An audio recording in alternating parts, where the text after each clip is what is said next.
Please welcome the CEO of citizenM, Klaas van Lookeren, Campagne, in discussion with Skift's Senior Travel Tech Editor, Sean O'Neill.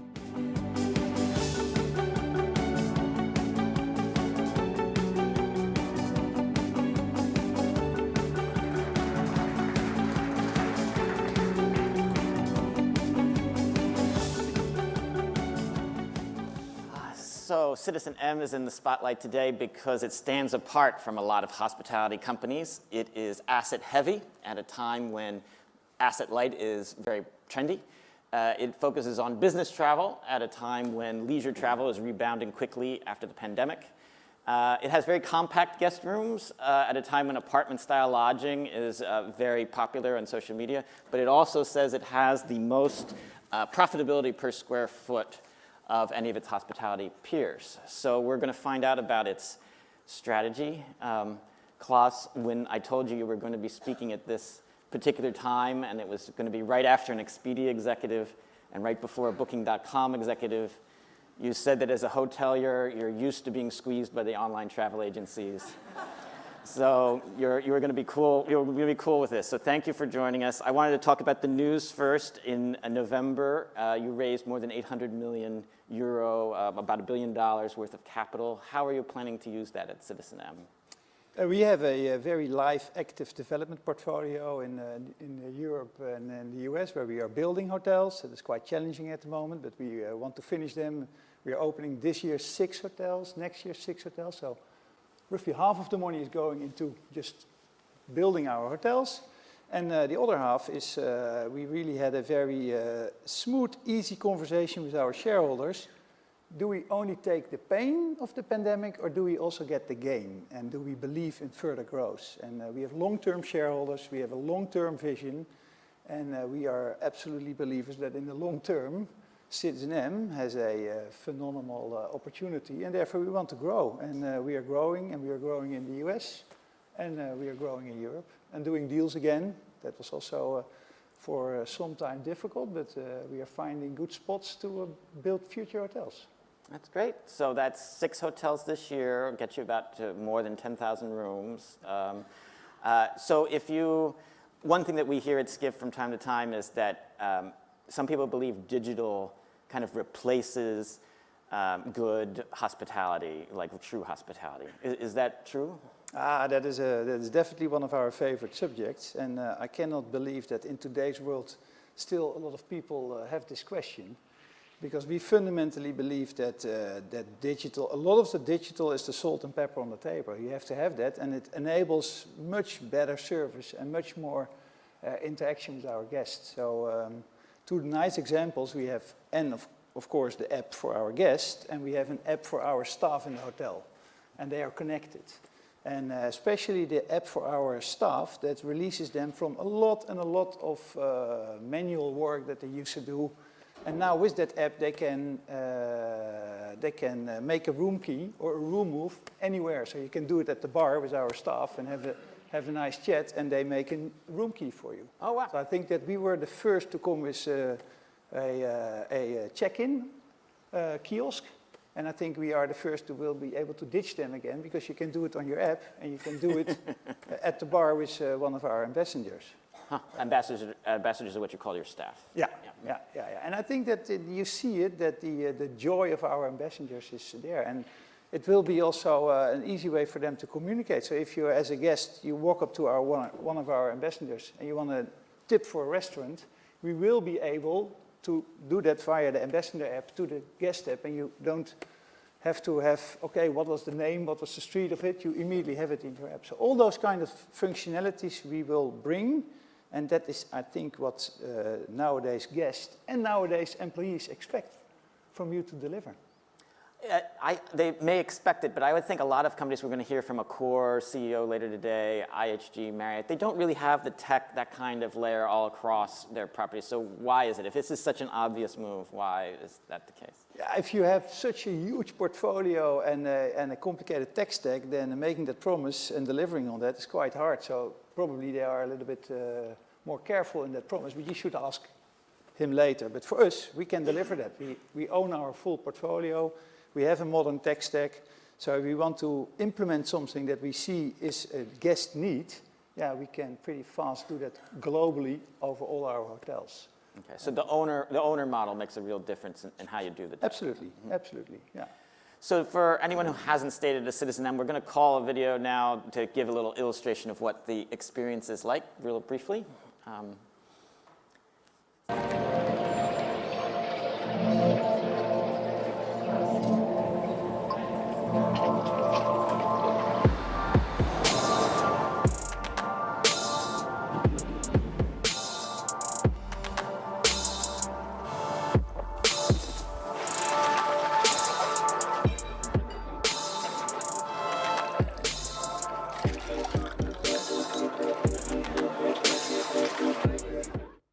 And because I'm a super cool dude, I'm now going to call a TikTok video that was just going to give you a condensed version of what the Ambassador app is that he just referred to. So this is without sound here because we didn't have rights to play the music, but you can see they can very quickly check a guest in. They can help change, as you say, like the rooms. The process is very fast as a user interface. And I want to remind people who are watching online, if you have any questions, and if you're here in the audience, feel free to ask a question in the app, and we'll get to it at the end of our talk. So when I see that experience, it seems very, it reminds me of like the digital-first native apps like Uber, Amazon, Netflix. In Uber, I can see a little information about my driver. I can maybe choose whether I want to toggle up to something more luxe or have a quiet ride. So is that the kind of experience that you're trying to benchmark for? Not benchmark. So let me take one step back. I always like to understand in which world we are living in. Right. Why am I wearing sneakers? Right. And why I'm not in a suit? And that is, in the 80s, the banks, they dictated how we were dressing, how we were speaking, what we like. And some 10, 20 years ago, silently, there was a whole different crowd, took over the world, and I call it Revenge of the Nerds. Revenge of the Nerds. For people that lived in the 80s that know that high classic movie. But that is what the world is now dictated by all the tech boys. That's why we wear sneakers, we are relaxed, we have different preferences, and they just dictate what consumers, but also employees want. And yeah, I think you have no choice. You have to do that. So whatever they deliver on an app and in digital service and what convenience is, we have to do that. And of course we like to do that because it is also easy for us to do it. And we are also living, especially after the pandemic now, in a fight for resources. I think that everybody is struggling for good employees. Guess what? If you have this, guess if you have the highest guest satisfaction and you have these cool tools, of course they like to work for you. Then in a completely different. So I think that for many ways it works for you to do it. And if you look at our company, there's hardly any hoteliers. And look at our website, we are only looking for data engineers. And that is, I think, the direction that you move to, where you can constantly try to surprise and improve your guest experience. It's interesting. I hadn't considered the recruitment aspect of some of this, how it would help with that as well. The tech glow that you have seems to be helping. Facebook has picked citizenM in order to help build you're building a hotel on their campus, partly for the employees, partly for visitors. You have a lot of, on the business travel side, you have a lot of clients that coming to your 26 hotels, 24 hotels. You have the Globals, the Deloittes of the world, but the Siemens and the Microsofts of the world, but you also have small and medium-sized businesses. If you have to choose of those two groups, I know you love the money from everyone, but if you had to choose from the Globals or your small and medium-sized businesses, which are your favorite kind of customer? Nah, yeah, the customer is the customer wherever they work. If they fit our profile, or reverse it, if they like our product, then that is our preferred guest. Okay. And they are everywhere.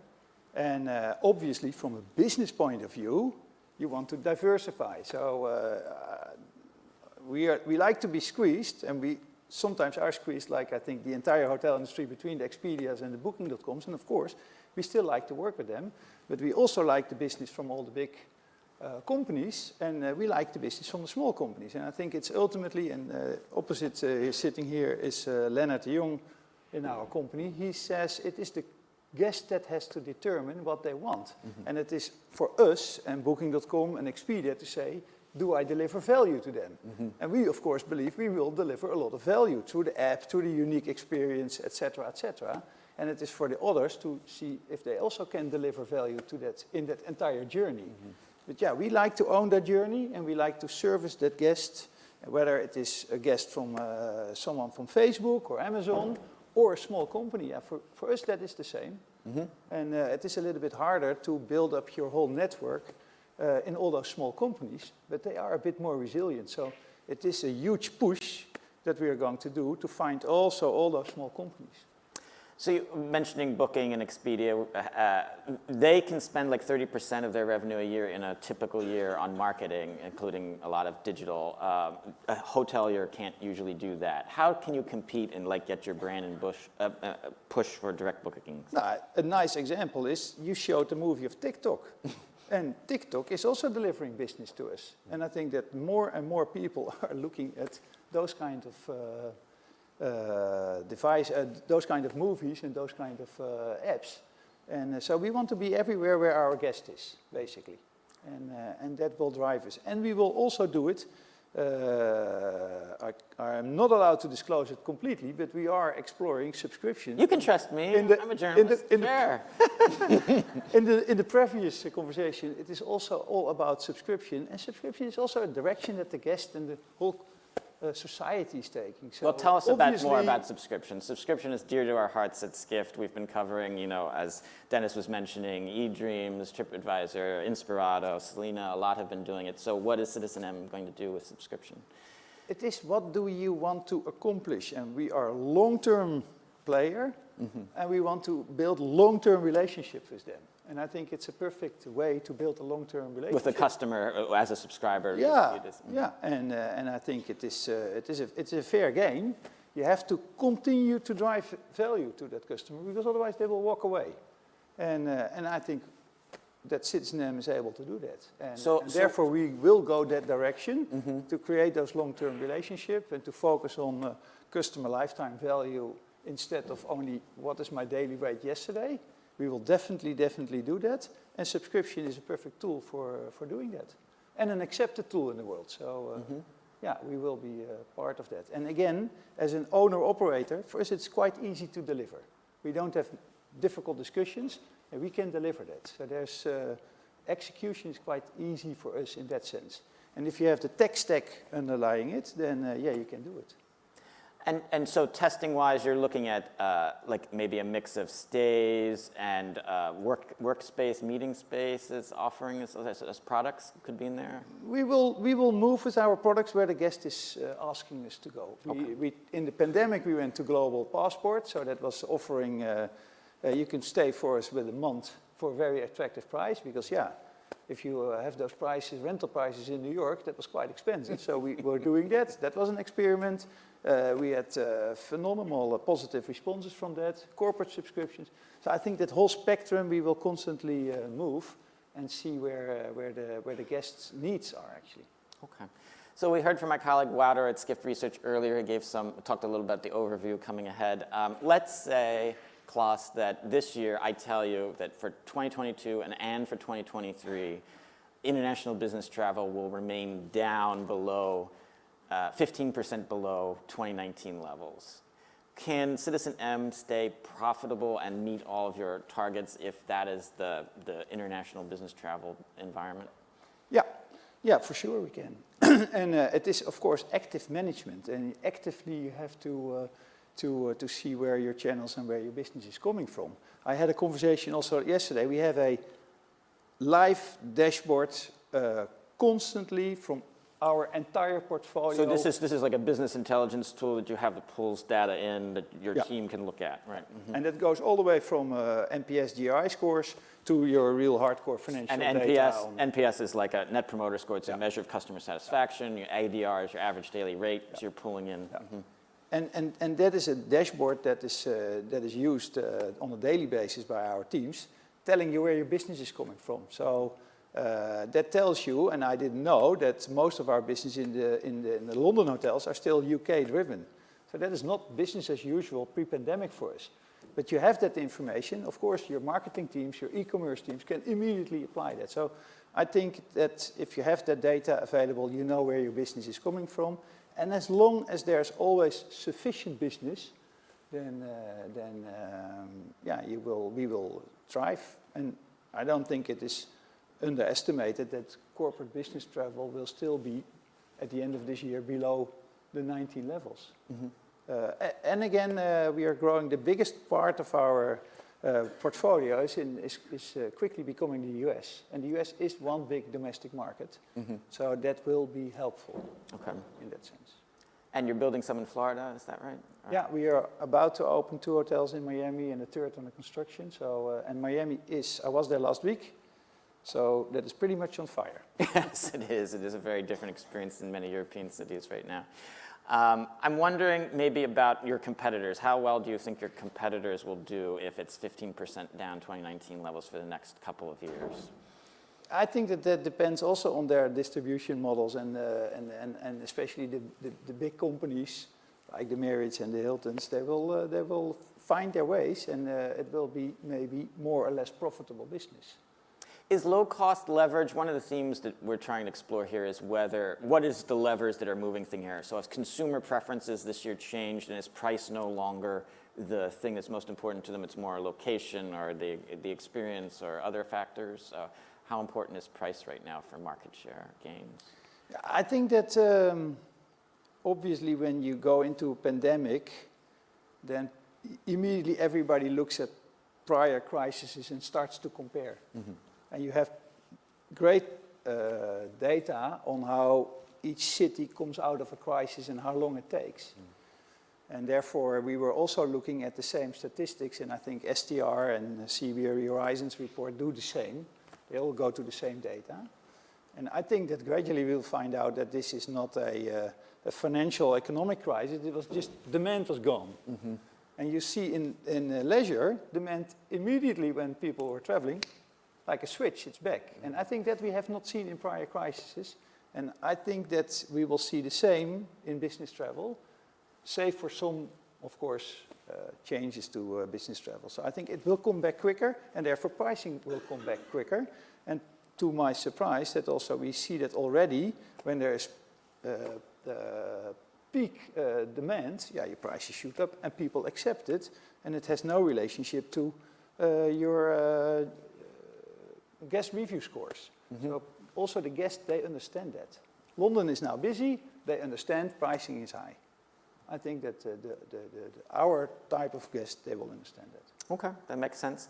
Yeah. I want to go back to something that my colleague Wouter from Skift Research was saying earlier, which is about sustainability. He was saying that a lot of consumers are not yet,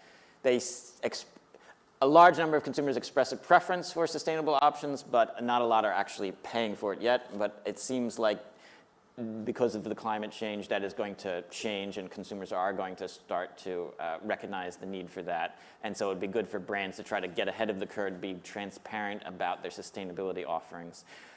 At citizenM, you do a lot of prefab, modular construction.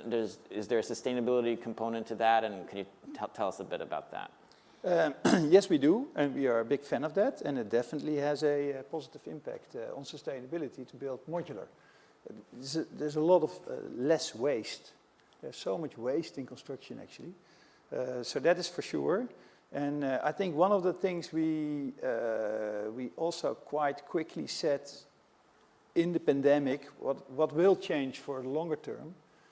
And I think that our conclusion was quite quickly that everything that was already happening and very visible before the pandemic will just be fast-tracked. Okay. And the pandemic, and now again, I think the very sad war in the Ukraine will fast-track and your sustainability for sure, and it will also change the supply chain. How about, so we have an audience question that ties into what you're saying, Klaas. So Sally is asking whether your sustainability commitment contributes to employee retention and engagement. Yeah, for sure. That is this is the same as they have just their wishes for tech. They want to work for a company that has certain values that they also believe in. And I saw that changing after Black Lives Matters. You were forced by your employees and your guests to make a position. Before that, as a company, you could stay neutral. Now, I think you're not allowed to do that anymore, and I fully, wholeheartedly agree with that. You have to take a position. And we took a position on Black Lives Matters, we took a position immediately on this war, we took a position on sustainability. And I think I mentioned it for those who have read the Financial Times. Nestle were not listening, and they are in quite significant trouble now. And of course, it is difficult. Of course, it is. You have to make tough decisions to walk out of Russia or whatever. But I think that that is what you should do, and we are doing that. So employees definitely care, and our guests as well. We have a question about food and beverage. So the traditional boutique hospitality experience, like what Ian Schrager in the U.S. pioneered, very heavy, turning your lobby into a sort of a nightclub disco at night is one example. But maybe how has food and beverage played a role in your business? Because you have sort of a different approach. Yeah. We see a lot of lifestyle brands always go into that heavy food and beverage party scene. I used to be really a fan of the W in the 90s until they turned it into nightclubs, and then, for me, that didn't work anymore. But for us, citizenM is all on AAA locations in the metropolitan cities. And therefore, we believe there's such a huge offering in restaurants. Let's not compete in that game. So we have, of course, we have to offer great breakfast. We very much believe in offering a phenomenal bar experience, but on the food we are, not extensive offerings. Okay. David has a question. How much does having a strong brand image matter in the direct bookings play, and how does citizenM brand sort of do that? I think that that is everything. Because, you want to appeal to your guest, and the more the guest can see from your brand who you are, what you offer, they will book more direct. And the more you can also display what value you bring to them, then that is truly important. And as a young brand, of course, it is more complicated. And we are fast growing in America, so we are really putting a lot of efforts in that market. But I think that also America is a market where you can pretty quickly establish your name as well. So, why hasn't anyone else sort of copied your asset-heavy model? It's so popular now to go with asset-light, and I believe this is our last question. You need a lot of money. Okay. And that is not easy always. Despite the fact that there is an abundance of money at the moment in the world, that is not so easy. And, for hospitality. For hospitality. And deviating from that strategy took us so many discussions. Because, indeed, everybody goes asset light. And we believed in controlling that entire guest journey and controlling the entire cash flows. But we are investing at least 500 million a year in our expansion. But from a real estate point of view, it offers phenomenal returns as well. So I think it is finding that money and that wallet that will support your cause. And we don't see that many companies doing it. And at the same time, we see also in the lifestyle space, all the hotels are being bought by the big boys. So there's hardly any. I think that we are the only independent global lifestyle hotel that is not part of Accor or Marriott or Hilton or IHG. They all are partly.